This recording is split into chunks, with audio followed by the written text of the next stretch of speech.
48 hours. Is the Warriors season going to be over in 48 hours? Careful.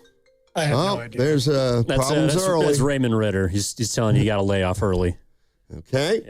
Where are my Warrior fans? The Magic continuing tonight? I got to feel, well, I don't think this is a hot take. Where's the guilt? So your take's not a hot take.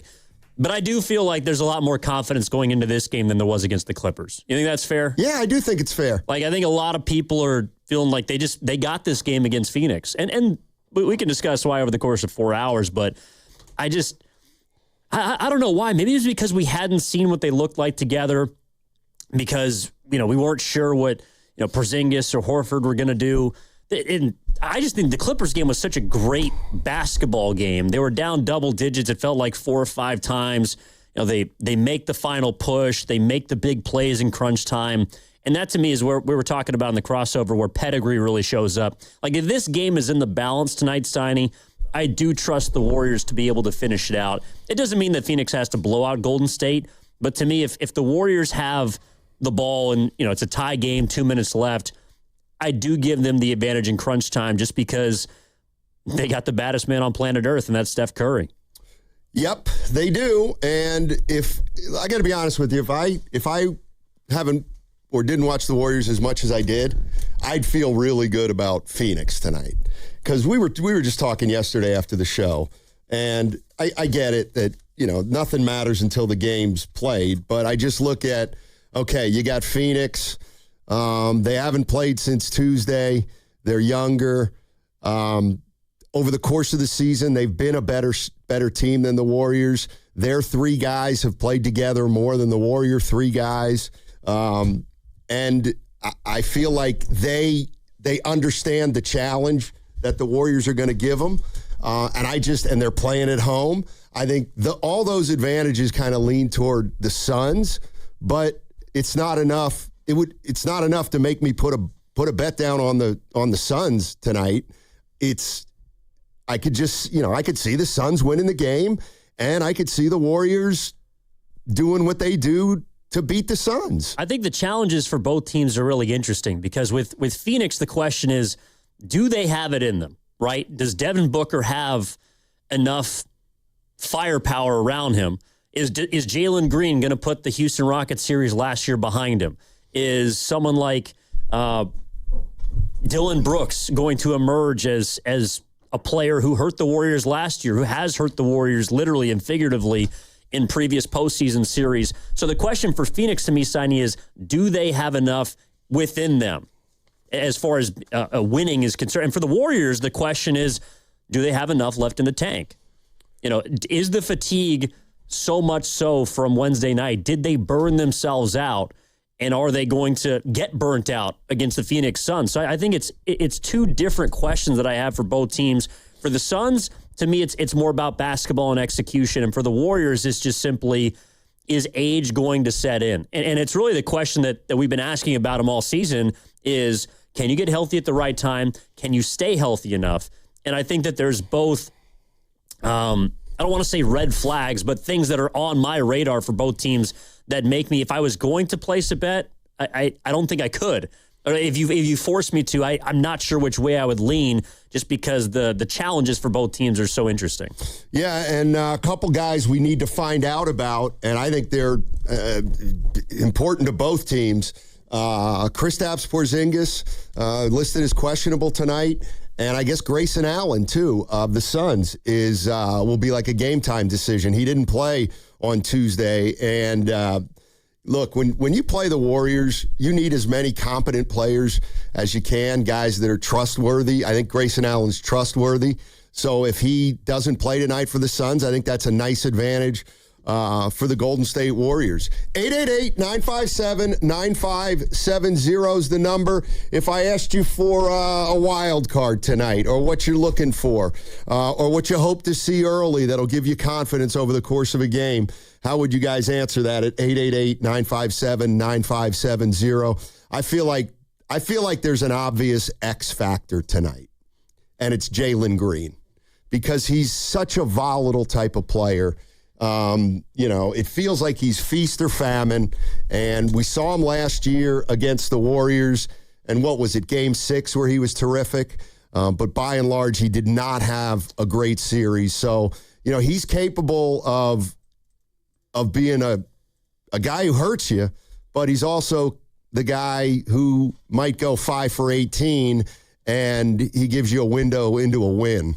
Yeah, I think the guy for me is on the Warriors, and his name is Kristaps Porzingis. And it's not as much about his injury as it is he's just kind of a guy who it feels like within the first 5 or 10 minutes of the game, is he showing up tonight or is he going to basically be a dud? We've seen him drop 30 points in 25 minutes. We've also seen him score 8 points in 20.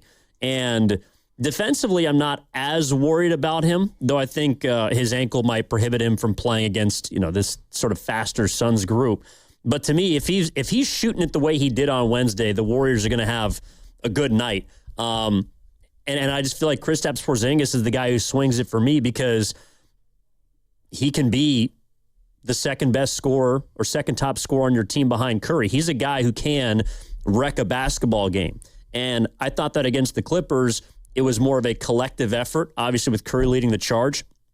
But if I'm thinking about guys who are going to be the reasons why they win a basketball game, I think you're correct. Jalen Green is that guy for Phoenix. I think that Booker is consistent. I do believe that they trust Dillon Brooks to play big in a big game.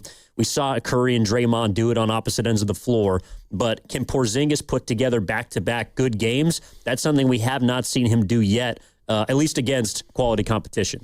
Yeah, when I think about a game like tonight and you try to figure out what may be important, what may tilt the scale, to me, I'm going into this game, and let me ask Warrior fans, what if you're going into this game, what's a piece of caution you're taking in there with you, and then what's something that's making you feel good about the Warriors' chances to go down there and win a game? The first thing I got to see, and it's probably not going to be, it may be evident early, but it doesn't mean that it's going to happen all game,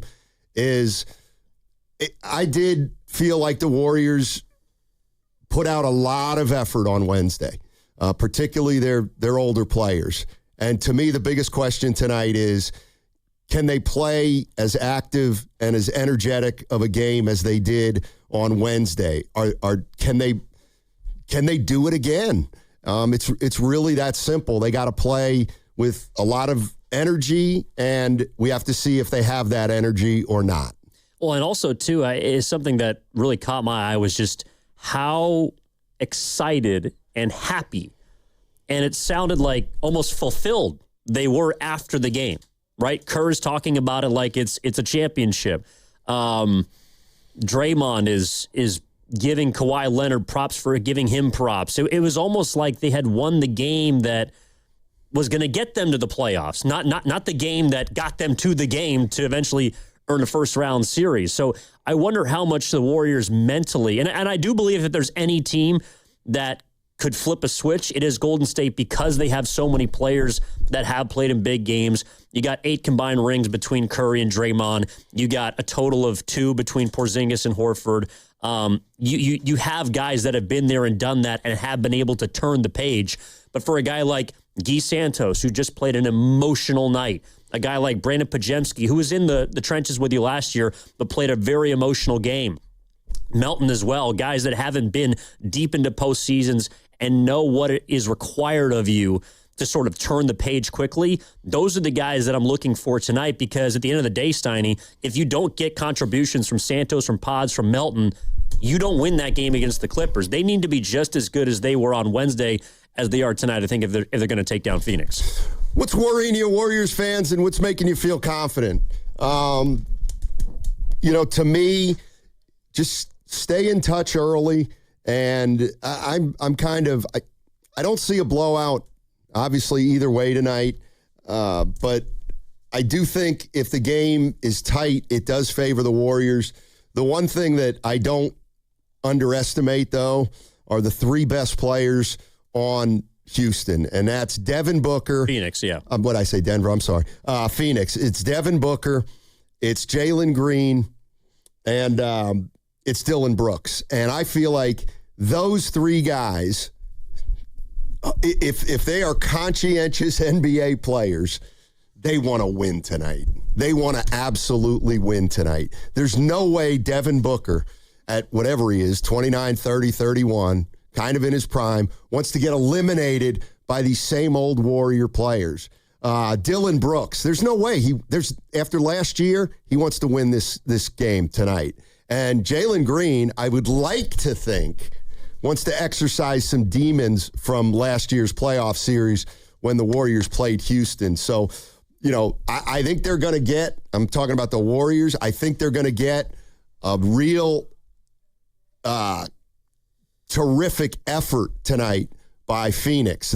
I think we're going to see a team that's playing hard, and I think we're going to see a team that's very aggressive and really going to try to put some pressure on the Warriors, maybe even with some kind of physicality. Like, I do think something could happen tonight. And I'll just let it there, just with the personalities involved in this game and how there's some guys on either team that don't like each other that much. Well, it's funny because I was thinking about, I believe it was Draymond, when he talked to Slater of ESPN, I think it was a few weeks ago, about how he's kind of handled this stretch without Curry when they haven't been playing good basketball. And he had a quote very early in the article about how he can turn up the temperature of any room that he steps into, like that. So can Dillon Brooks. Dillon Brooks is a guy that can absolutely, along with a home crowd, turn up the temperature of what is it, walking stick, talking stick arena. He can, along with Draymond Green, create an incendiary atmosphere. And I do believe that there's players on the Warriors that can handle that from Draymond. I also wonder if there are players who, just by proxy of being his teammate, are going to handle that in a good way, in a positive way for Phoenix. Dillon Brooks is a guy that's not afraid to take a cheap shot. He's not afraid, and this was actually, I believe, a rule that was instituted this year because of what Dillon Brooks and the Rockets were doing to Steph last year, slapping his hand on a three-point shot, right? And then this year it's a different situation. But he's going to take every single inch that you give him in this basketball game, and he's going to try and use it against you. So I think there's going to be a lot of, and one of the other reasons I'm excited about tonight, there's going to be a lot of game within the game, I think, between Draymond and Dillon Brooks. And if there's one thing I'm certain of, Draymond Green will be guarding Dillon Brooks tonight. And Dillon Brooks may or may not be matched up against Draymond, but he's going to try and go at him with everything he has because he wants to avenge avenge basically his own losses because he's taken a lot of them to the Warriors in the past. All right, let's get it going today.